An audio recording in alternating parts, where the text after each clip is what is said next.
Continuando, eu dei uma olhada aqui antes de iniciar o vídeo e é o isoflurano, que acaba que ele tem esse uso pediátrico, apesar de ser controverso, tá? Mas ele ainda pode ser utilizado, tem médico que aceita, tem médico que não, mas ele tem o uso pediátrico. Mas agora conversando, né, sobre essa questão do anestésico inalatório, como a gente conversou, ele é bastante impactante para o nosso organismo. Então, é claro que ele tem algumas reações adversas que podem ser um pouco profundas, né? Digamos assim, como a perda de coordenação, confusão, respiração lenta, náusea e vômito, a sedação, que inclusive é um dos objetivos, porém essa sedação ela pode acontecer aqui quando eu tô. Outra coisa que eu preciso explicar, desculpa. Mas quando eu tô falando aqui de efeitos adversos desse medicamento, eu tô falando basicamente depois que passa o efeito dele. Porque como eu falei pra vocês, o anestesiologista ele vai fazer o cálculo e ele vai colocar, né, o gás no pulmão de vocês, né, no pulmão do paciente, e vai fazer o efeito, que é aquele efeito de apagar a pessoa como um todo. Como que eu vou ver essas reações adversas? Na hora que era para passar o efeito. Ah, passou o efeito, agora eu já conversei com a pessoa, já vi que ela voltou dessa situação anestésica, e aí eu vou ver os possíveis efeitos colaterais.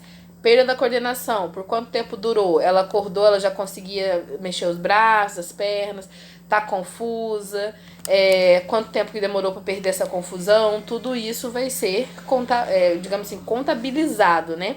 Diante dessas reações adversas, que a gente vai fazer esse cálculo depois do tempo de recuperação, digamos assim. A sedação, que tem muita gente que passa por esse tipo de anestesia e depois fica assim, dormindo, né, sedado por um dia inteiro, 24 horas, 12 horas. Então, a cirurgia durou 3 horas, mas a pessoa só vai acordar um dia depois, demora muito. Isso por conta desse efeito da sedação. Além de tender a baixar a temperatura corporal. Então, um dos principais cuidados, né, quando a pessoa passa pelo anestésico inalatório, é mantê-la bem aquecida, com cobertores, roupinha quente. Até porque, normalmente, como eu falei pra vocês, acontece dentro de cirurgias, situações assim, que a gente utiliza esse inalatório, né? Esse anestésico geral. Então, o hospital que vai ter que manter a pessoa quentinha, até porque lá dentro do hospital é cheio de ar-condicionado. Então, isso aqui são algumas das situações que pode acontecer quando a pessoa usa, né, o anestésicos gerais inalatórios. Esses anestésicos, eles são utilizados quando o paciente necessita de uma anestesia geral, mas que eu possa controlar melhor o tempo, que são os anestésicos gerais também, tá? Vai ter o efeito geral, porém ele vai ser na veia, intravenoso. Então, esse tipo de anestésico, a diferença para o outro é que o tempo é mais curto de duração, porque eu não posso colocar grandes quantidades. Então, como eu falei para vocês, lembra que eu falei que os anestésicos gerais, que são inalatórios, eles podem ser utilizados também para manter a anestesia? Entra nesse ponto.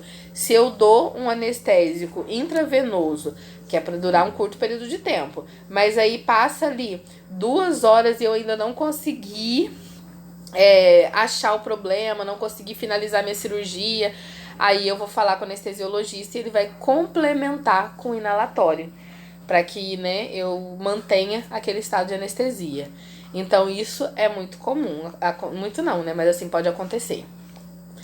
Falando então dos intravenosos, o efeito dele é exatamente o mesmo do inalatório. A ideia é causar anestesia geral, cortando toda a sensibilidade, causando relaxamento muscular, causando essa perda de sensibilidade e de dor. Então o efeito é idêntico. A diferença é que ele vai chegar até o nosso cérebro não pelo pulmão, não pelo nariz, pela respiração. Ele vai chegar pela veia. E aí, chegou lá no nosso cérebro, ele vai falar assim, ok, pode apagar. E vai apagar tudo. E aí os principais nomes que eu vou ter, eu acho que os dois principais que destaca é o tiopental e o propofol. Esses dois, inclusive, são anestésicos utilizados no ambiente ambulatorial. Então pode ser que vocês de fato trabalhem com venda deles aí para algum tipo de laboratório, ambulatório, ou laboratório mesmo que faz alguns tipos de exame específico. Além desses dois, né, a gente tem a ketamina e o metoexital, que são comuns como gerais e eles são assim, né, intravenoso. Então aqui eu trouxe o exemplo de tiopental para vocês verem, né? Algumas vezes eles podem vir em pó e tudo mais também, né? Pode vir em pó, líquido. Vamos falar agora dos anestésicos locais. Os anestésicos locais, a ideia dele é o mesmo: cortar, né, a sensibilidade e a dor, ou aliviar o processo de dor, dependendo do organismo, não consegue cortar totalmente o efeito da dor, né? Mas vai ser focado numa área específica, numa área pequena. Eu acho que o mais comum de todos esses, né, quando a gente fala de anestésico local, é o do dentista, né? Que vai ser feito ali, você fica com a boca torta, toda dormente, mas é um curto intervalo de tempo e você só para de sentir naquele local em que ele aplicou. Porque a ideia dele é cortar o efeito ali ao redor daquele dente. Então ele vai colocar anestesia naquele nervinho ali perto daquele dente que você vai precisar mexer. Então o resto da boca todo você sente. Algumas vezes depende um pouco da dose, né? Mas algumas vezes até adormece a boca toda. Porém a tendência é que durma só aquele lado mesmo, naquele ponto em que ele aplicou. Outro exemplo disso, né, de um anestésico local, é você precisando fazer uma cirurgia no pé. Alguns podólogos, né, acabam utilizando para você fazer algum procedimento na unha e tudo mais, e aí vai ser aplicado somente o anestésico local. Porém, dependendo do tipo de cirurgia, né, por exemplo, uma amputação de pé, a anestesia ela pode ser geral ou até mesmo uma local que abrange uma parte maior, como por exemplo a raquianestesia ou a peridural, que é colocada lá na lombar, mas ela só adormece, ela adormece da cintura para baixo. Então ela não é considerada uma cirurgia, uma anestesia geral, mas ela é uma anestesia que vai ser local, local não, ela vai ser regional, ou seja, ela não vai parar somente o meu pé, mas ela não vai parar eu toda. Então ela vai parar uma região toda.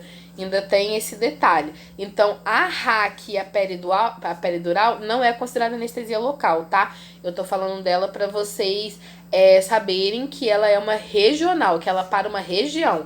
Ela faz você parar de sentir dor e parar de sentir as duas pernas, o joelho, o pé, a coxa, toda a região genitália. Então assim, não vai ser considerada local. Local é que eu faço só aquele lugarzinho mesmo, só o dedo do pé, só aquele dente, só aquela região específica, tá?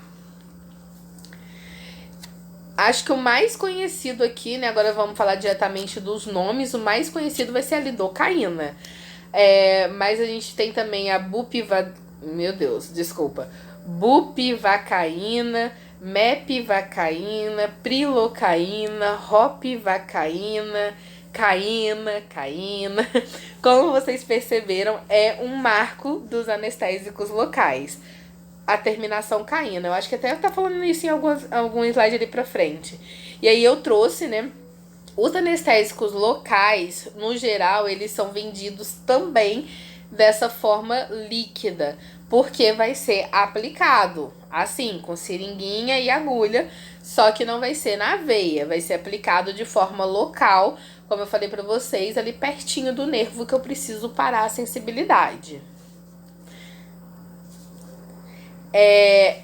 Entre eles, né, entre os anestésicos locais, como eu até já conversei com vocês, acho que o mais comum e o mais utilizado acaba sendo a lidocaína. Até mesmo por conta do custo-benefício, ela é bem acessível e tem poucos efeitos colaterais, dá para controlar bem o tempo da anestesia.